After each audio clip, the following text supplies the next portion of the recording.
Vamos. Hola, estamos otra vez aquí con Irma, con nuestra nutrióloga naturopática, y el día de hoy tenemos un tema súper interesante que me encanta porque es un tema que es actual, es interesante y sobre todo que está visto desde un punto de vista desde la nutrición. ¿De qué vamos a hablar hoy día, querida Irma?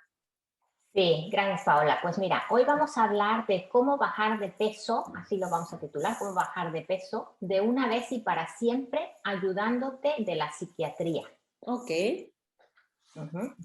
Y bueno, hoy les voy a hablar de este tema porque es un tema pues muy importante y es cómo nuestra mente, o lo que en términos de psiquiatría se conoce como la psiquis, que es la conciencia y la inconsciencia, Ujú. puede ser nuestra mayor aliada o nuestra peor enemiga cuando se trata de bajar de peso. Ujú. Y quizás muchas personas digan, bueno, esta nutrióloga, pues, ¿por qué no se está hablando de eso, no? Debería, a mí nomás hábleme de dietas, de nutrición, pues yo lo que quiero es bajar de peso. Y es justamente porque tiene muchísimo, por eso es que quiero hablar de este tema hoy. Ok, ¿Sí? ¿y qué quieres decir con eso que la psicología o la psiquiatría van de la mano junto con la nutrición? ¿Qué es específicamente a lo que te refieres con eso? Bueno, no es que vayan de la mano, sino que te explico. Mira, si una persona tiene problemas con su peso, ya viene con sobrepeso o tiene obesidad, pero a la vez esa persona se siente sola, se siente vacía, se siente triste, está aburrida, muchas veces se siente culpable, estresada, tiene una pareja infiel, no lleva buenas relaciones con sus padres, quizás con sus hijos, o tiene una pareja que le es infiel, hay adicciones en alguna familia en su casa. Si esa persona, por ejemplo, no ha tenido los éxitos que esperaba en su vida laboral, pues tú le puedes poner cualquier nombre que quieras a ese problema que nosotros llamamos emocional de la vida diaria de esta persona, ¿sí?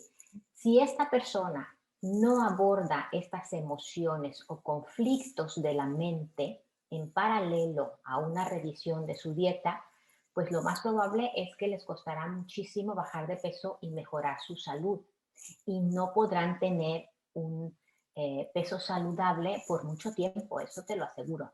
Ujú. ¿Y cómo influyen estos problemas y qué tiene que ver la psiquiatría acá?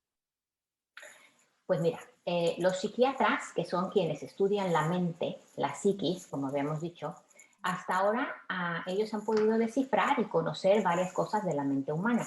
Por ejemplo, nos dicen que lo que llamamos destellos de felicidad o placer es una sensación que se produce por una neurohormona, la dopamina, la neurohormona que se llama la dopamina, y que esta hormona se activa cuando tenemos un estímulo, ¿sí? Entonces tú imagínate que te estás sintiendo solo o que estás triste o estás estresado, eh, te sientes poco apreciado y de pronto ves o te imaginas comida, ¿sí? Un pastel o un refresco o unas galletas. Esto es el estímulo.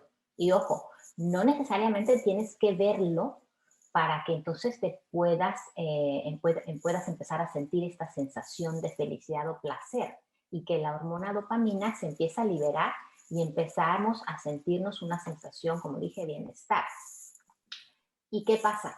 Que terminamos comiendo estos alimentos malos o poco nutritivos y ahí ya no entra la razón, y los comemos incluso en cantidades pues muy abundantes porque estamos en un estado de lo que se llama alimentación emocional. Y cuando estamos en este estado, literalmente la química de nuestro cerebro se altera con esta hormona dopamina. Y como dije, no entramos en razón, no entra la razón.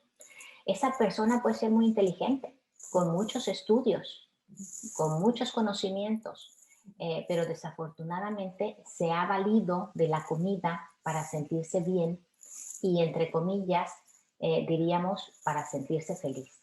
Ese es el problema. Ujú. Entonces, si la inteligencia no tiene mucho que ver, tal vez la voluntad tiene más que ver que la sola inteligencia. Así es. Tiene que ver, Paola, con que nos conozcamos a nosotros mismos, que entendamos qué es realmente la motivación detrás de los impulsos que tenemos, ¿sí? Ajá. Es decir, que podemos ver en determinados casos extremos, por supuesto, determinado gusto por comer como una adicción. ¿Se podría catalogar así? Sí, mira, es una especie de adicción a tratar de buscar en la comida un destello de placer o felicidad, ¿sí? Y es por eso que si queremos bajar de peso, debemos de entender bien esta relación entre lo que se conoce, como ya dije, la alimentación emocional y el estado de ánimo alterado, ¿sí? Yo le llamaría los problemas que tenemos, ¿no? Porque estos son dos efectos que nos hacen que decidamos comer alimentos que no son saludables y que nos llevan a comer en exceso y como consecuencia nos llevan a la obesidad. Tú mencionas lo de la adicción, que sí es como una adicción. Bueno, en realidad pudiera ser, porque las personas se engañan cuando dicen, bueno, es que yo disfruto mucho de la comida. Es un error decir eso porque todos lo hacemos. O sea, alguien que sea delgado, que tenga un peso normal y que no usa la comida para llenar un espacio emocional de otra naturaleza, pues también es una persona que disfruta de la comida. Eso no hay duda, ¿sí? Mira, si me permites, aquí tengo un estudio que les voy a leer, muy interesante, lo traduce al español, es un estudio que se hace sobre justamente que explica esta relación del estado de ánimo alterado con respecto a los alimentos y dice, la comida es una potente recompensa natural y el consumo de alimentos es un proceso, por supuesto, complejo. La recompensa y la gratificación asociadas con el consumo de alimentos conduce a la producción de dopamina, lo que ya les había explicado, que a su vez activa los centros de recompensa y placer en el cerebro. Esto es en la parte frontal del cerebro.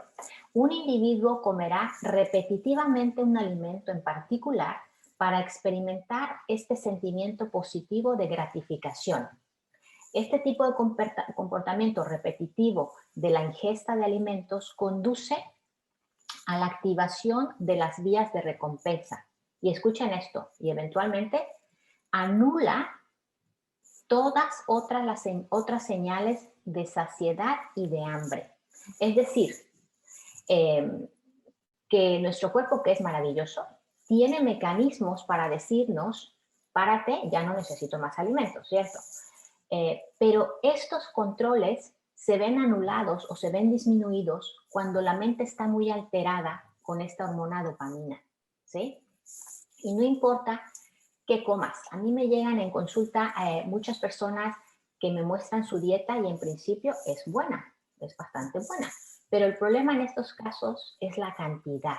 No se sacian con lo suficiente y tienen el mismo problema que otras personas que comen solo comida chatarra. Y es decir que, bueno, suben de peso. Y eso, bueno, se llama alimentación emocional. Y este es el punto por el que tenemos que hablar de esto. Yo escucho a mucha gente que cuando está nerviosa, preocupada, tiene un proyecto en puertas o come demasiado, o también hay gente que directamente no puede comer porque se siente demasiado presionada. Entonces es como, creo que es la conexión entre la comida y el estado emocional. Es un vínculo bastante fuerte, me parece. ¿Es así? Es así, pero en este caso hoy estamos hablando de la gente que tiene sobrepeso. Ya podríamos hablar en otra ocasión de la gente que obviamente también no come, que también es otro extremo, ¿sí? En la Exacto, vida pero solamente como para vincular, como para relacionar la parte emocional con la parte de nutrición o de alimentación. absolutamente, sí. Hay personas que se dan esos atracones por periodos, ¿no? Porque en su vida del día a día están teniendo, como dices tú, un estímulo de estrés, demasiado estrés, y entonces se dan esos atracones o tienen otros problemas que ya los mencioné, ¿no? Exacto. Entonces, ¿qué podemos hacer como para que esta relación nos ayude y no nos perjudique? Pues mira, yo lo resumiría en tres pasos, ¿sí? Más que no nos ayude, que no nos perjudique, yo diría, si tú ya te identificaste con esto, primero debes de reconocer que tienes un problema, ¿sí? que yo algunas veces hago esto, o yo bastantes veces estoy en una situación de obesidad o de sobrepeso, pues este es mi problema. Y esto lo debes hacer tú mismo, nadie lo puede hacer por ti. O sea, como en todos los aspectos de la vida, si no conocemos que hay un problema, es muy difícil resolverlo. En cambio, cuando identificamos y decimos, esto es el problema, pues entonces empezamos a buscar soluciones. Entonces, el primer paso es reconocer el problema. El segundo paso, obviamente, es buscar ayuda, ¿sí? Pero aquí yo sí voy a recomendar buscar ayuda principalmente fuera de tu ámbito familiar. Por ejemplo, puedes acudir a una terapia psicológica que te haga conocerte mejor y entonces entender por qué estás teniendo este problema. O sea, por qué estás utilizando los alimentos para llenar ese vacío que tienes, ¿sí? Puedes ir con un coach, hay muchos coaches que también te dedican a más o menos a arreglar ahí la vida. Sí. Si eres religioso, eres creyente como yo, bueno, puedes acudir a quien te guía espiritualmente para encontrar paz de otra manera. Incluso puedes acudir a un especialista de nutrición, por ejemplo, alguien como yo que tenga una terapia que se enfoque no solamente a darte dieta, sino a ayudarte a cambiar tus hábitos de estilo de vida. Dentro de mi terapia yo, por ejemplo, hablo mucho de eso con la gente. De repente ya no hablamos nada de comida, pero hablamos mucho de este aspecto, ¿no? Y bueno, y finalmente cuando ya tengas claro tu problema y cómo quieres manejarlo y estás teniendo ayuda, entonces ahí sí, bueno, puedes informar a tu familia lo que estás haciendo y pues seguramente a lo mejor ellos te podrán también apoyar. Ojo aquí, Paula, este es algo delicado, pero me gustaría mencionarlo. ¿Por qué yo digo que no acudas a tu familia en primera instancia? Y digo porque dentro de las familias a veces vemos familias donde hay muchas personas que tienen la obesidad, ¿sí? Vemos desde los niños, la mamá, el papá, un abuelito, todos con un problema de sobrepeso y con obesidad.